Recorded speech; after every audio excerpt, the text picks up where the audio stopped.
అనకాపల్లి జిల్లా మునగపాకలో ఎంపీపీ పదవికి ఎన్నిక జరిగింది.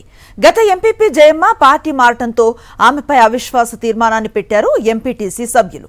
కోర్టు ఆదేశాలతో తాజాగా ఎంపీపీ ఇద్దరి వైస్ ఎంపీపీల ఎన్నిక జరిగింది. ఎంపీపీగా కృష్ణవేణి, వైస్ ఎంపీపీలుగా సురేష్, సంజీవన్నలను ఏకగ్రీవంగా ఎన్నుకున్నారు. ఈ కార్యక్రమంలో ముఖ్య అతిథులుగా మాజీ మంత్రి గుడివాడ అమర్నాథ్, అనకాపల్లి జిల్లా వైఎస్ఆర్సీపీ ప్రెసిడెంట్ బొడ్డేడ ప్రసాద్, మాజీ ఎమ్మెల్యే కరణం ధర్మశ్రీలు పాల్గొన్నారు.